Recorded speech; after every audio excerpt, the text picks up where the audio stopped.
Muy bien, hoy vamos a ver el capítulo 2 de Habacuc entero. Es la segunda y última respuesta de Dios, esta vez es más detallada, por eso es más larga. Y la iba a dividir, pero bueno, prefería hacerlo todo completo para que se entienda la respuesta de Dios, para que quede bien claro. ¿Sí? Lo que estaba claro era que los caldeos no podían salirse con las suyas, ellos no podían hacer lo que querían infinitamente, que era lo que oraba Habacuc. La última queja de Habacuc había sido así: ¿esto cuánto tiempo va a seguir? ¿Hasta cuándo? Era obvio para Habacuc y para Dios que no podía seguir para siempre.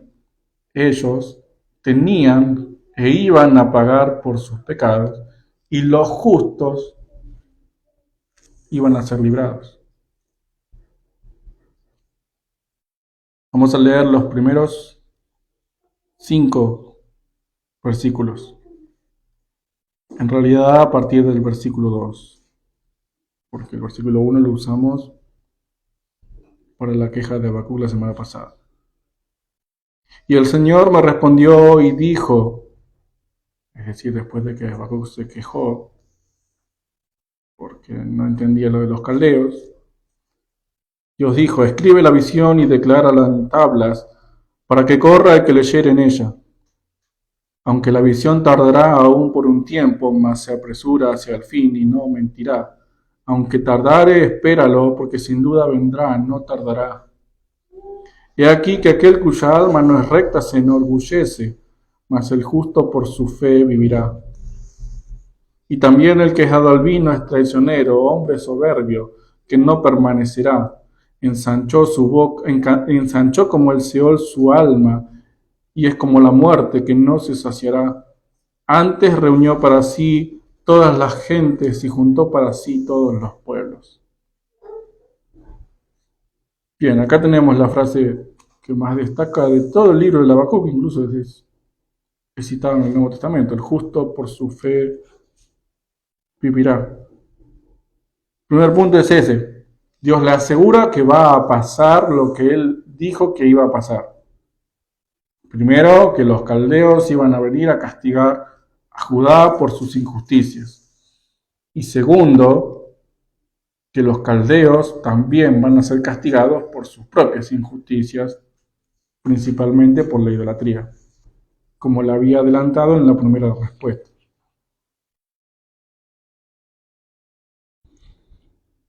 Entonces Habacuc está esperando tranquilo y Dios le responde, dice que escriba la visión, que tome nota de todo lo que él le mostró y le está por decir también, que la escriba claramente para que alguien vea, lea lo que escribió y salga corriendo a contarle a los demás.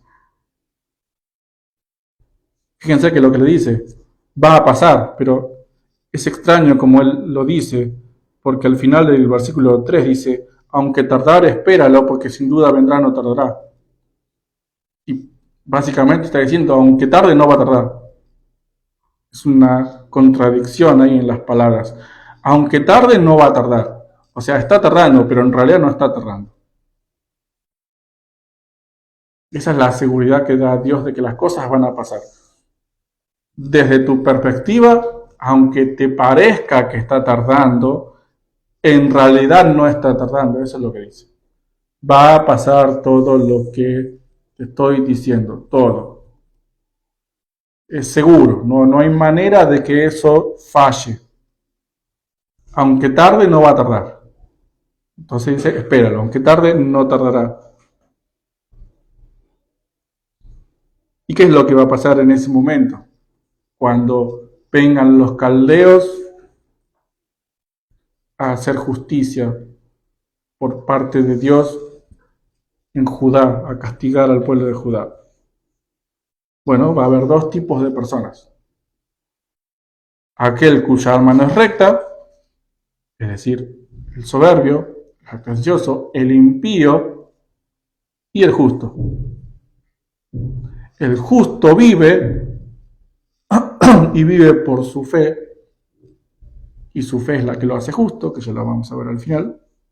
Y el otro, como se enorgullece, antes de la caída viene el orgullo, dice ahí en el versículo 5 que no permanecerá. Es dado al vino, es traicionero, es soberbio, no permanecerá. Es decir, dos grupos de personas vemos en Habacuc. El justo que vive, y recordamos que Dios va a traer justicia en Judá, va a haber destrucción y después va a haber destrucción de los caldeos, o sea, va a ser una cosa muy difícil de soportar, muy difícil de vivir, y en ese contexto de destrucción, de guerra, va a haber dos tipos de personas, uno justo y uno impío. El justo vive y el impío no permanece. Vamos a leer Jeremías 27, versículos 8 al 14, porque ahí Jeremías es el profeta que estuvo en el momento exacto en el que vienen los caldeos y se llevan los prisioneros, los cautivos a Babilonia. Él fue testigo. Él profetizó al respecto y después vio que lo que pasaba y continuó profetizando después. Y vean qué es lo que les dice Dios a los israelitas, a los de Judá, a su pueblo, por medio del profeta Jeremías. 27, del 8 al 14. Dice así: y a la nación y al reino que no sirviere a Nabucodonosor, rey de Babilonia, y que no pusiere su cuello debajo del yugo del rey de Babilonia, castigaré a tal nación con espada y con hambre y con pestilencia, dice el Señor, hasta que la acabe yo por su mano.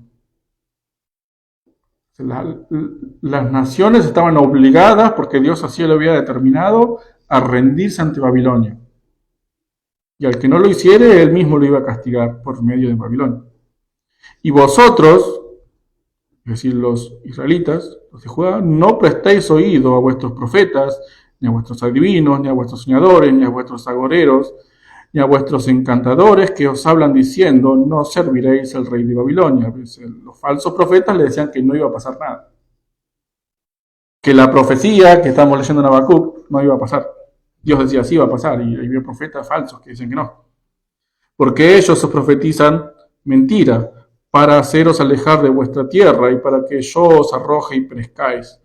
Mas a la nación que sometiere su cuello al yugo del rey de Babilonia y le sirviere, la dejaré en su tierra, dice el Señor, y la labrará y morará en ella. La nación que no se someta va a ser destruida, la nación que se someta va a vivir. Hablé también a Sedequías, rey de Judá, conforme a todas estas palabras, diciendo: someted vuestros cuellos al yugo del rey de Babilonia y servidle a él y a su pueblo, y vivid. ¿Por qué moriréis tú y tu pueblo a espada, de hambre y de pestilencia, según ha dicho el Señor de la nación, que no sirviera al rey de Babilonia? No oigáis las palabras de los profetas que os hablan diciendo: no serviréis al rey de Babilonia, porque profetizan mentira. Y ahí están los dos grupos de personas. Dios dice: yo levanté a Babilonia, yo le di poder. Ahora, sométanse a esa nación. El que no lo hace va a ser destruido por Babilonia, y el que lo hace va a vivir. ¿Y de qué depende eso? ¿Quiénes son los que se someten? Los que creen. Imagínense esa situación, conociendo a esta nación perversa, que viene destruyendo todo a su paso, y te dicen: rendite, no hagas nada, que no te voy a hacer nada, yo te voy a tratar bien si vos te rendís ante mí. ¿Quién le va a creer a esa nación? ¿Quién le va a creer a esa gente que no me va a dañar, no me va a hacer nada? ¿Por qué le voy a creer si viene destruyendo todo a su paso? Claro, pero Dios te dice: rendite, que no te va a hacer nada. Es Dios el que te dice: no te va a hacer nada. Entonces, el justo por su fe vivirá. El que cree en Dios y se rinde ante el rey de Babilonia, ese es el que vive. Y los que se quieren rebelar, como hubo reyes de Judá, los últimos 2 reyes de Judá se rebelaron contra el rey de Babilonia, ellos murieron. Ellos perecieron. Todos los que no creyeron a la palabra de Dios perecieron. y los justos, por su fe, vivieron. Fueron llevados cautivos a Babilonia, otros se quedaron en Judá para labrar la tierra tal como Dios lo había dicho. Cuando Dios dice algo, ¿se cree o no se cree? El que cree es el que vive, el que la pasa bien, el que tiene bendición. El que no cree es el que perece, es el que es destruido, es el que sufre las consecuencias. Pero no cree porque es justo, sino que es justo porque cree, como Abraham. Abraham creyó a Dios y le fue contado por justicia. O sea, primero creyó y después fue declarado justo. Dice, el justo por su fe vivirá, no por la fe. Por su fe, o sea, que el justo tiene fe y es justo porque tiene fe. O sea, el justo vive porque ejerce su fe y cree. Entonces Dios habla, profetiza, dice que pasan cosas, van a pasar cosas, y te dice, aunque tarde, no tardará. Y entonces el que cree tiene las bendiciones, el que no cree no permanece. Salmo 49.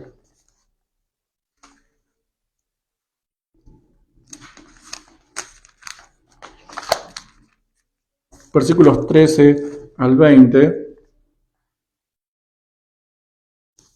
Gente que no cree en Dios. 49 del 13 al 20. Su camino es locura, con todos sus descendientes se complacen en el dicho de ellos. Como a rebaños que son conducidos al Seol, la muerte los pastoreará, y los rectos se enseñorearán de ellos por la mañana. Se consumirá su buen parecer, y el Seol será su morada. Pero Dios redimirá mi vida del poder del Seol, porque Él me tomará consigo. No temas cuando se enriquece alguno, cuando aumenta la gloria de su casa, porque cuando muera no llevará nada, ni descenderá tras él su gloria.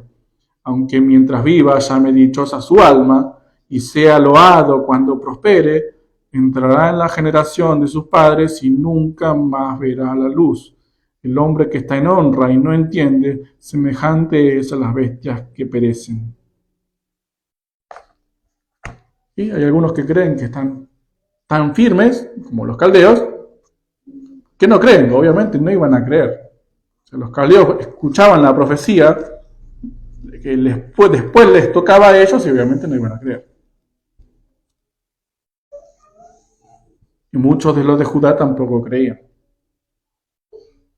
Quizás tenían sus propios dioses, como era de costumbre en aquella época, tener sus ídolos, y decían, yo no confío en Dios, yo confío en mi ídolo que me va a salvar. Bueno, falso, mal. Entonces mucha gente fue destruida porque no creyó, por su impiedad. Y básicamente está diciendo, el impío tiene los días contados.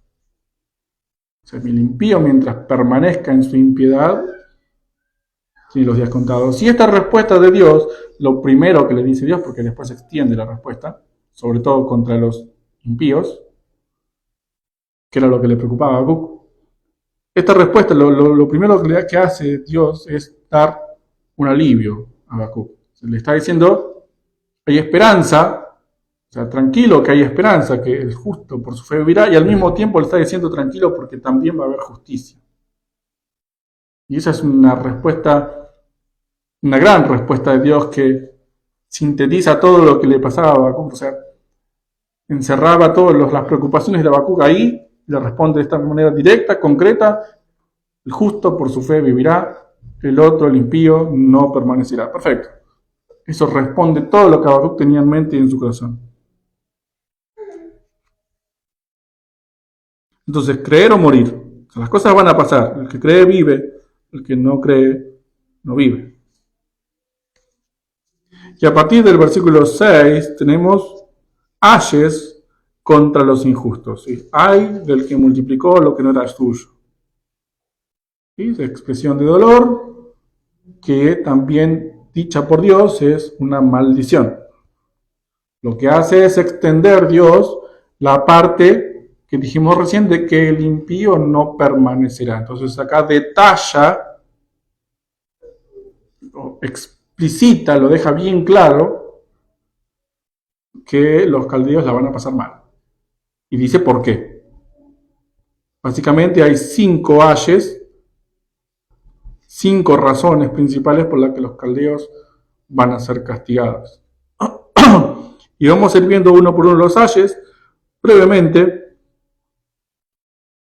El primero es en el versículo 6, ay del que multiplicó lo que no era suyo. Básicamente, ay del que robó. Los caldeos eran ladrones, se llevaban lo que no era suyo, rompían con el séptimo mandamiento. Rompían el séptimo mandamiento. Y dice, continúa, ¿hasta cuándo había de acumular sobre sí prenda tras prenda? El versículo 8,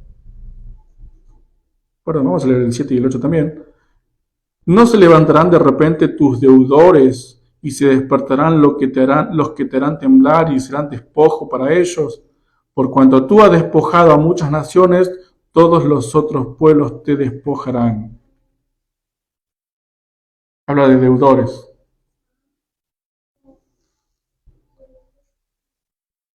Al tomar los caldeos lo que no les pertenecían, estaban tomando para sí prendas, es decir, tomando como si fuese un crédito. Estaban tomando, entonces ahora ellos quedaban en deuda con las naciones. Entonces, por cuanto tú has despojado a muchas naciones, tomaste lo que no era tuyo, ahora los otros pueblos te van a despojar. Es una especie de restitución que Dios está anticipando. Vamos a leer Éxodo 22 sobre el tema del robo y la justicia que debe hacerse cuando se roba, que básicamente tiene que ver con restituir lo robado. Éxodo 22, versículos 1, 2, 7 y 9. Cuando alguno hurtare buey o oveja y la degollare o vendiere, por aquel buey pagará 5 bueyes y por aquella oveja 4 ovejas. Si el ladrón fuere hallado forzando una casa y fuere herido y muriere, el que lo hirió no será culpable de su muerte.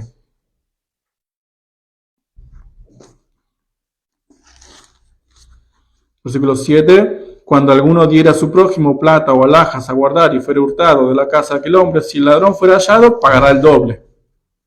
El 9. En toda clase de fraude, sobre buey, sobre asno, sobre oveja, sobre vestido, sobre toda cosa perdida, cuando alguno dijere, esto es mío, la causa de ambos vendrá delante de los jueces, y el que los jueces condenaren pagará el doble a su prójimo. Si frente a un robo debe haber una restitución de lo robado, sea con dinero o con la misma cosa, pero siempre aumentado para también subsanar lo mal que se hizo. Y eso es lo que estaba diciendo Dios contra los caldeos. Ellos robaron, entonces la gente, los pueblos van a venir y van a robar a ellos. Segundo hay en el versículo 9, hay del que codicia injusta ganancia para su casa, para poner en alto su nido, para escaparse del poder del mal. Segundo hay, por la codicia, rompe el 10º mandamiento. Vamos a leer 1 Timoteo capítulo 6, versículos 9 al 10.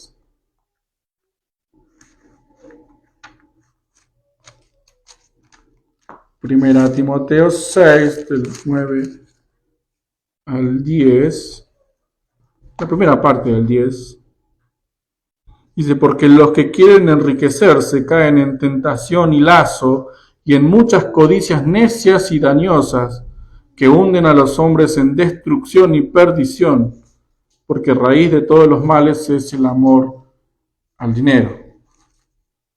Eso es lo que estaba pasando en los caldeos.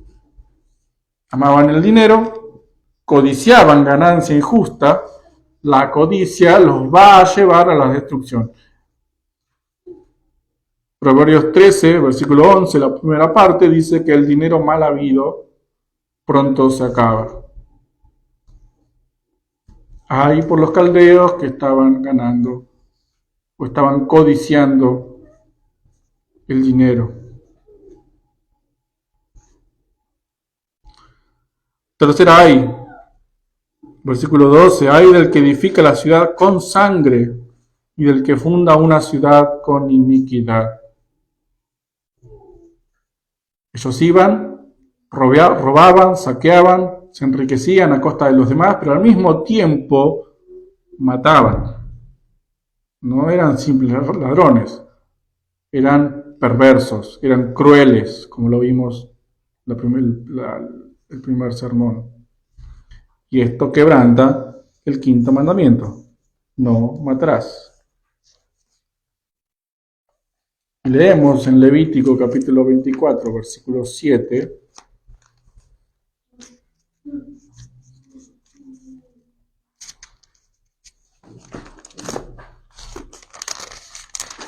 Levítico 24, 7 dice, cortito pero muy claro: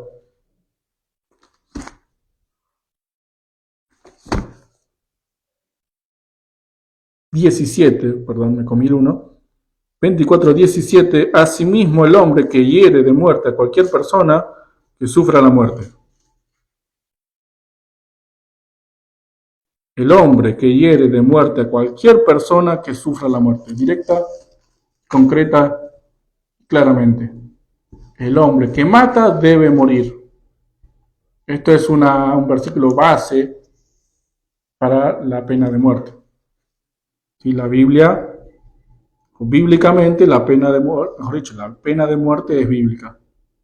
Y porque la vida solamente puede ser restituida con otra vida. Por supuesto, después de un juicio justo, como sabemos que siempre está mandado por Dios. Entonces los caldeos iban por ahí destruyendo ciudades y matando gente. ¿Qué le iba a pasar a eso? ¿Qué le iba a pasar a los caldeos?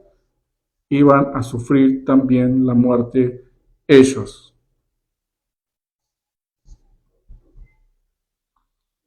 Cuarto, versículo 15. Ay del que da de beber a su prójimo, ay de ti que le acercas tu hiel y le embriagas para mirar su desnudez. ¿Qué es esto? Escarnio, burla. Recuerden, eran crueles.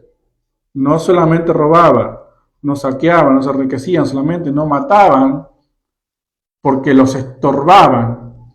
Quizás antes de matarlos los humillaban, violaban mujeres, niños, niñas. Se reían y disfrutaban de lo que estaban haciendo. Los hacían pasar vergüenza, los humillaban.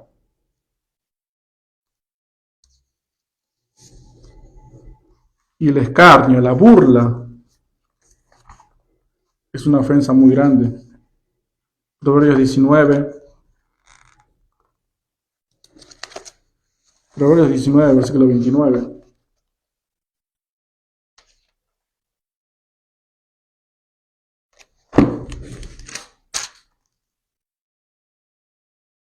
Dice, preparados están juicios para los escarnecedores y azotes para las espaldas de los necios.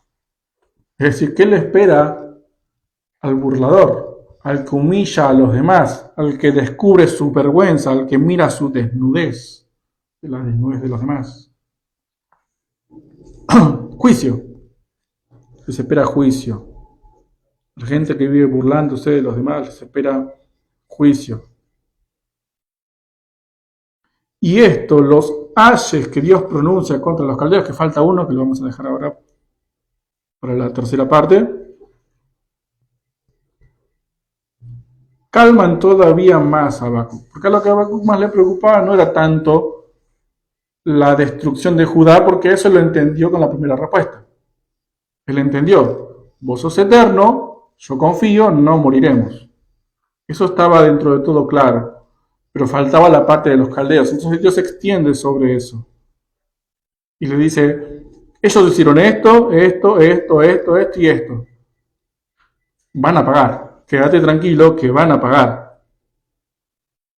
Robaron, codiciaron, mataron, se burlaron, humillaron a las personas. Van a pagar.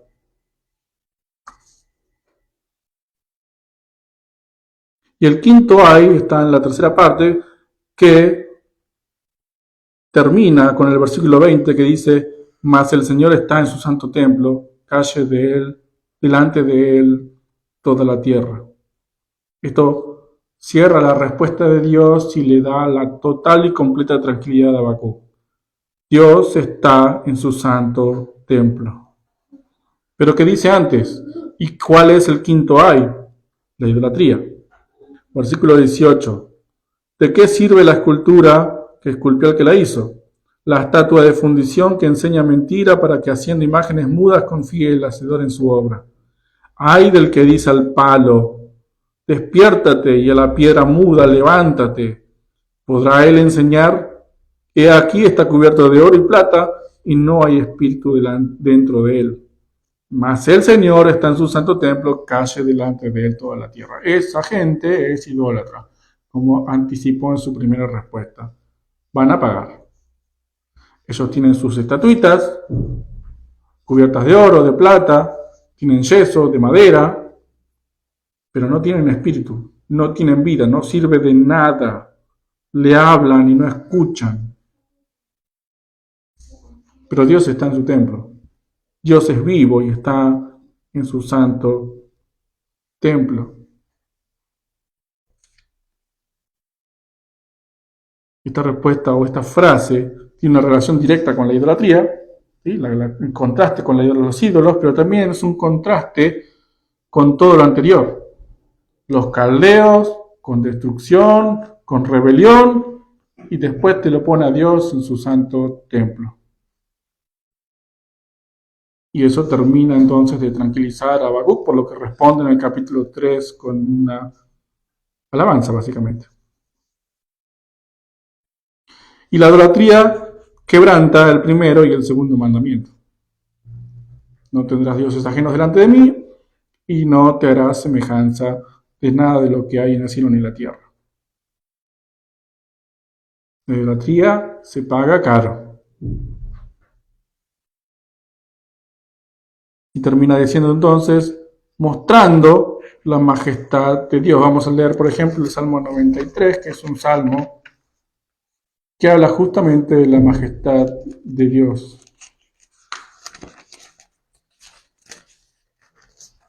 Salmo 93 es cortito, así que dice, el Señor reina, se vistió de magnificencia, el Señor se vistió, se ciñó de poder, afirmó también el mundo y no se moverá. Firme es tu trono desde entonces, tú eres eternamente. Alzaron los ríos, oh Señor, los ríos alzaron su sonido, alzaron los ríos sus ondas. El Señor en las alturas es más poderoso que el estruendo de las muchas aguas, más que las recias ondas del mar. Sus testimonios son muy firmes, la santidad conviene a tu casa, oh Señor, por los siglos y para siempre. Un salmo cortito que habla de la majestad de Dios. Él está en su santo templo, frente a la catástrofe que iba a caer sobre Judá y frente al gran poder de los caldeos. Dios responde, yo estoy en mi santo templo.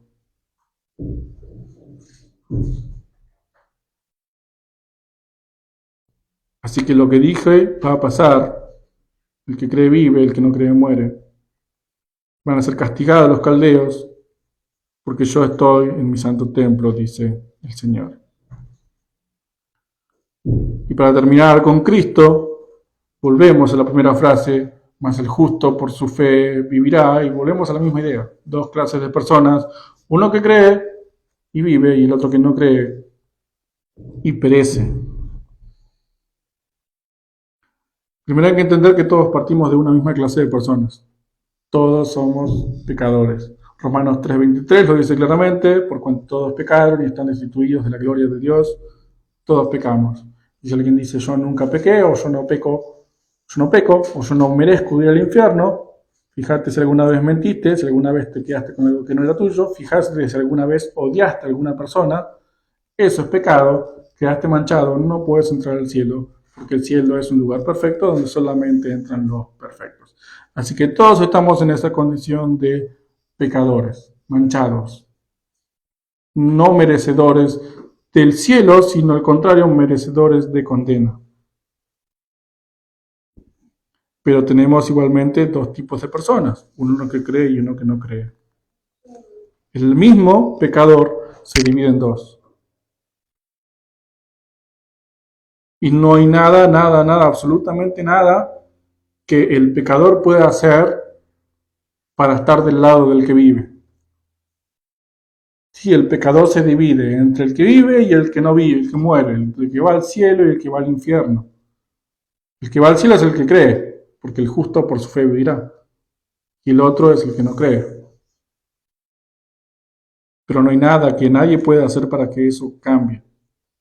Lucas 18:27, cuando le preguntan a Jesús cómo tiene que hacer el hombre para salvarse, Jesús dice claramente y sin pelos en la lengua que para el hombre es imposible. O sea, para el hombre es imposible salvarse. Para el hombre es imposible dejar de ser pecador, es imposible ir al cielo. El hombre no puede hacer nada y no debe hacer nada para ir al cielo. Pero seguimos teniendo dos tipos de personas, el que cree y el que no cree. Porque hay uno que va al cielo y hay otro que va al infierno. Y el que va al cielo es el que cree, y el que cree básicamente en Jesús. Porque Jesús no pecó. O sea, Jesús es Dios hecho hombre. Vino, vivió como hombre, ser humano, común y corriente, pobre, y no pecó nunca.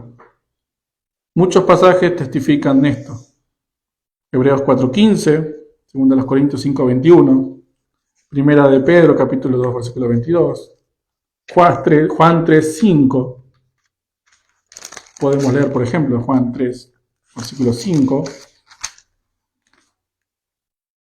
que dice, respondió Jesús, de cierto te digo, que el que no naciere de agua del Espíritu no puede entrar al reino de Dios.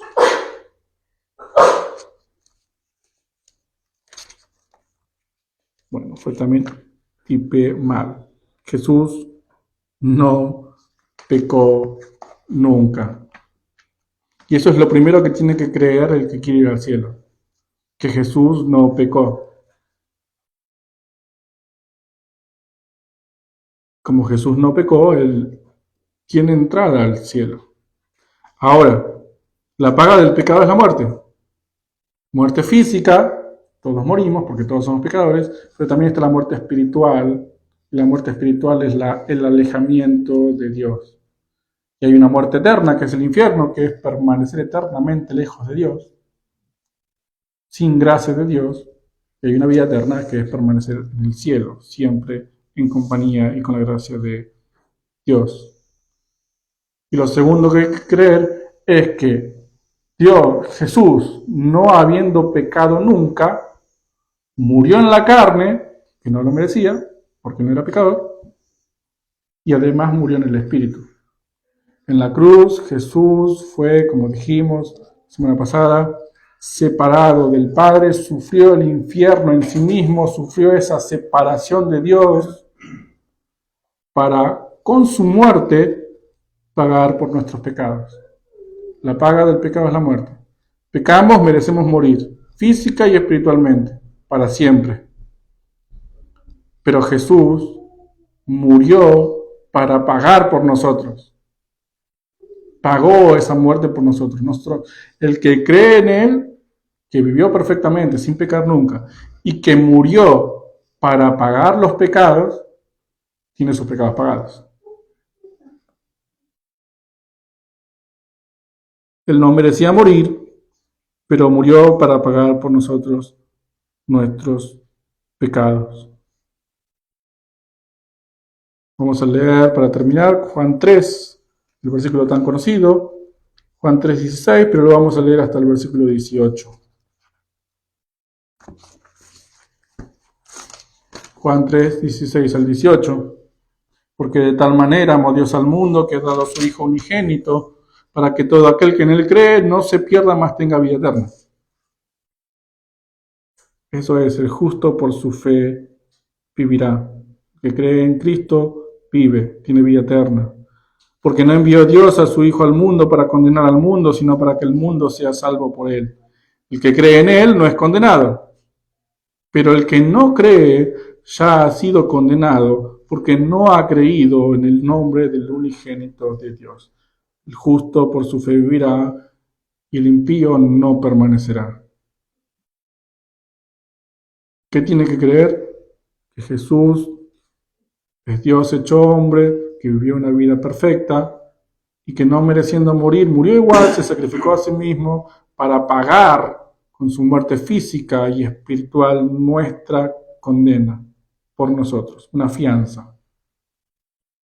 El que cree, vive, el que no cree, muere. El justo vive por su fe y vive porque cree en que Dios se hizo hombre, la persona de Jesucristo, vivió sin pecar y murió en lugar de los pecadores para que ellos, nosotros, vivamos.